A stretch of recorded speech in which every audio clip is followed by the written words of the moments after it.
Before streaming services took over our screens, before reality TV changed everything, before Friends and Seinfeld became cultural touchstones, there was one show that literally invented modern television as we know it.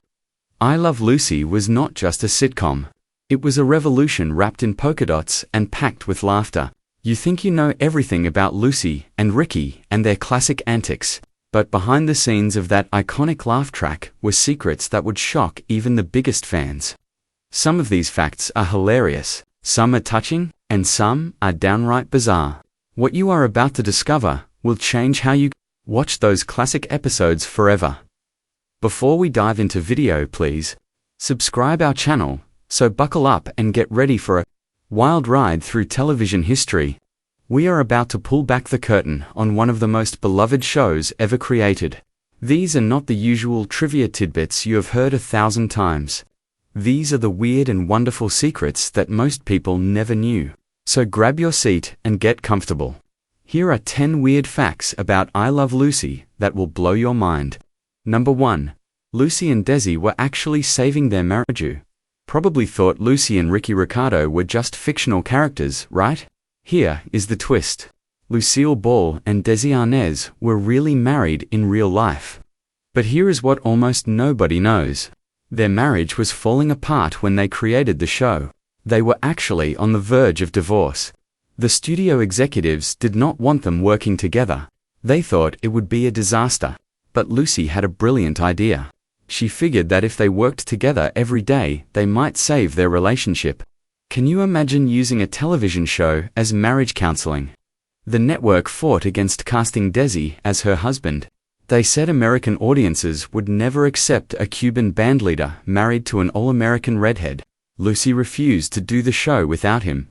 She loved him that much. So in a way, the entire series was one big attempt to keep their family together.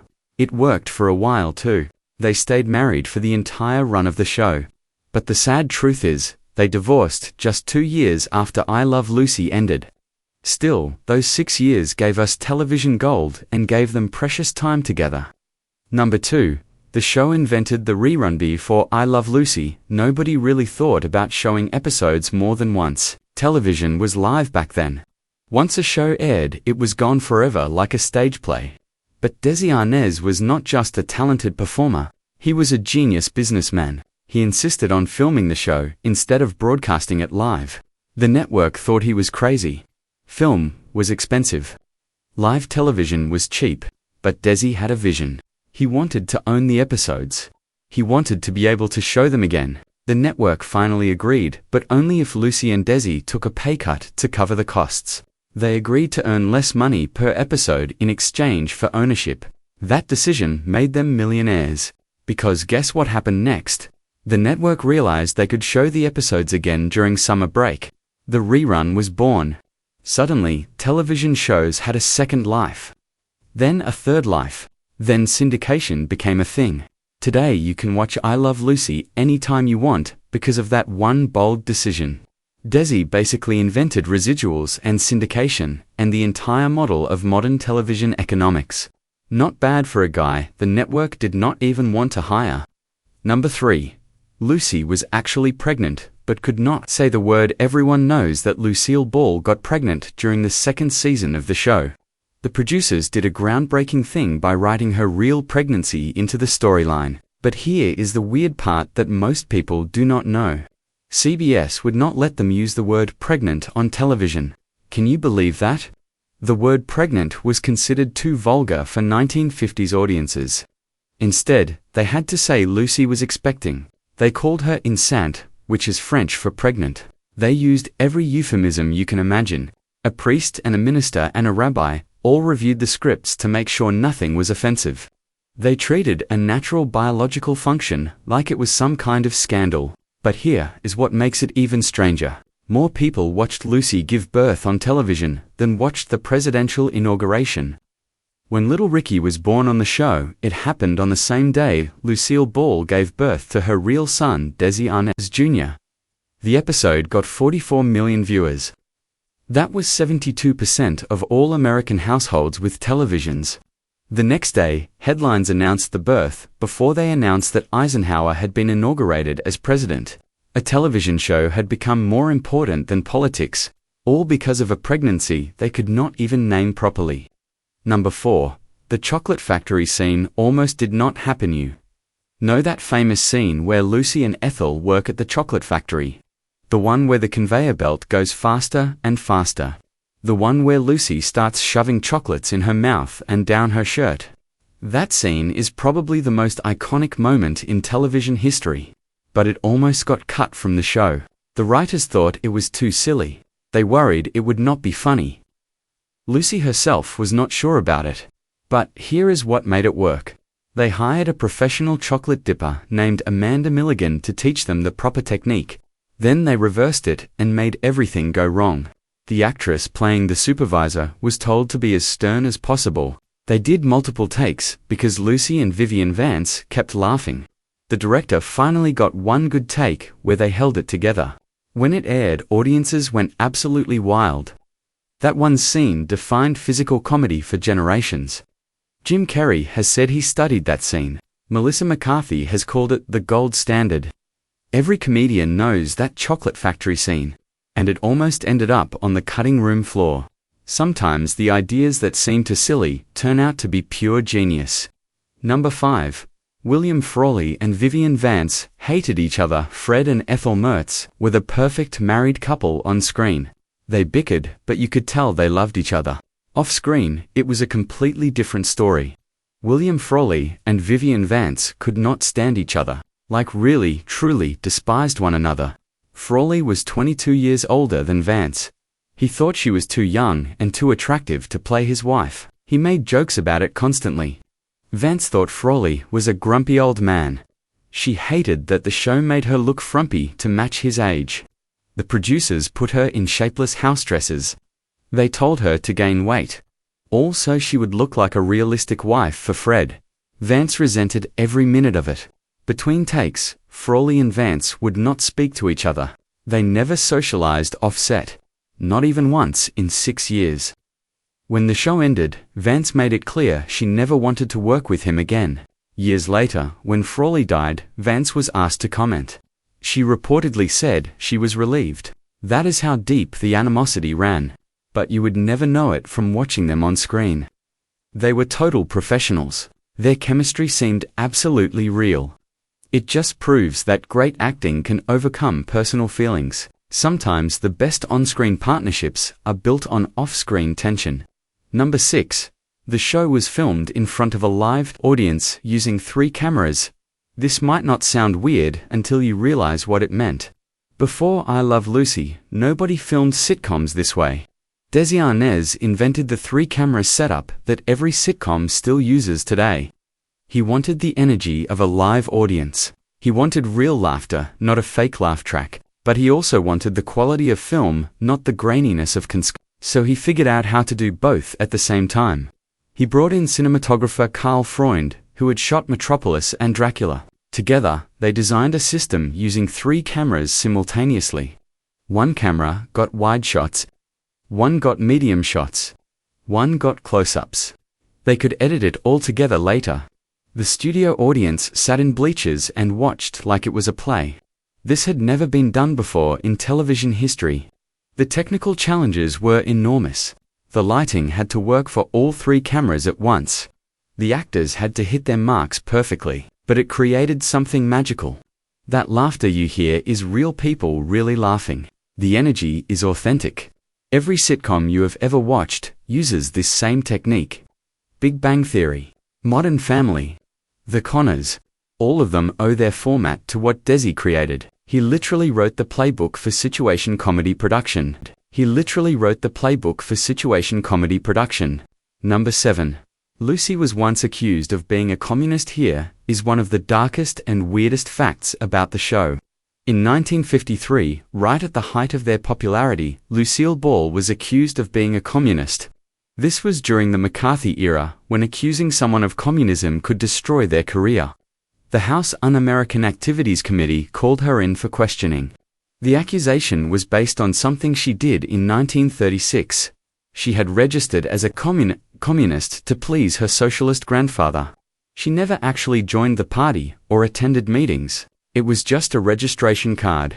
But in 1953, that was enough to ruin lives. Desi stood by her, completely. He made a joke about it at a live show taping. He said the only thing red about Lucy is her hair, and even that is not real. The audience laughed, but it was a terrifying time. Her career hung in the balance. Newspaper headlines screamed about Lucy being a red. Imagine being America's sweetheart one day and a suspected traitor the next. Fortunately, the investigation cleared her. She was able to continue the show, but it shows how different and dangerous that era was. Today, we forget that our favorite funny redhead once faced government interrogation. She went from making people laugh to defending her patriotism. That took real courage. Number 8. The show cost more to make than any other TV show at the time. Remember how Desi insisted on filming instead of doing it live? That decision was expensive. Really expensive. Each episode of I Love Lucy cost about $24,000 to produce. That might not sound like much now, but in 1951, it was astronomical. Most shows cost around $5,000 per episode. Lucy and Desi were spending almost 5 times the normal budget. The network executives thought they were insane. They predicted the show would bankrupt everyone involved. But Desi knew what he was doing. The high costs brought them high quality. Film looked better than the 3-camera setup gave them options in editing. The live audience created genuine energy. Professional lighting made everything look polished. They even filmed in 35mm, which was movie quality. No other television show looked that good. When people watched I Love Lucy, it felt like watching a little movie every week. That quality made the show timeless. Episodes from 1951 still look good today. Shows that were filmed cheaply look dated and terrible now. The extra money was an investment in longevity, and boy did it pay off. The show has been in continuous syndication since 1955. That is almost 70 years of constant reruns, millions and millions of dollars in revenue, all because Desi was willing to spend money when everyone else was cutting corners. Number 9. Jess Oppenheimer created the show but got written out of history. No Lucy and Desi as the stars and creators of the show. But here is a weird and sad fact. The actual creator was a writer named Jess Oppenheimer. He came up with the concept. He wrote the pilot. He was the head writer and producer for years. He shaped everything about the show. The format, the characters, the storylines. But Desi wanted sole credit for creating the show. There was a huge fight about it. Oppenheimer left the show in 1956. After he left, his name got erased from the history. For decades, people thought Lucy and Desi created everything themselves. Oppenheimer died in 1988 without getting proper recognition. His family fought for years to restore his legacy. Finally, in the 2000s, historians started acknowledging his crucial role. Now you can find him in the credits where he belongs. But for most of television history, he was forgotten. It is a reminder that the people behind the camera often get overlooked. The writers and producers and directors make the magic happen. But the stars get all the glory. Oppenheimer deserved better.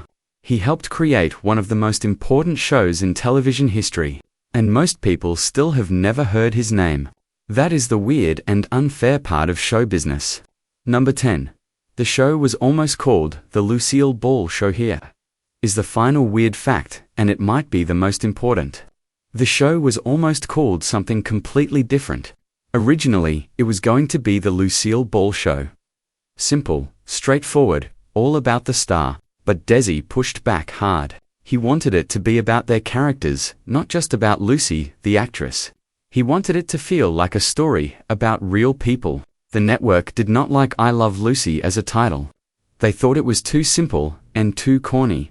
They wanted something more sophisticated. But Desi refused to budge. He knew that I Love Lucy was perfect. It was a statement. It was a promise. It told you exactly what the show was about. Love, family, relationships. That simple title became iconic. Can you imagine if it had been called The Lucille Ball Show? It would have felt like a variety show. It would not have had the same warmth. The title I Love Lucy made it personal. It made millions of viewers fall in love with her too. 3 simple words that captured everything. Sometimes the simplest choice is the best choice. And sometimes you have to fight for what you know is right, even when everyone tells you no. So there you have it.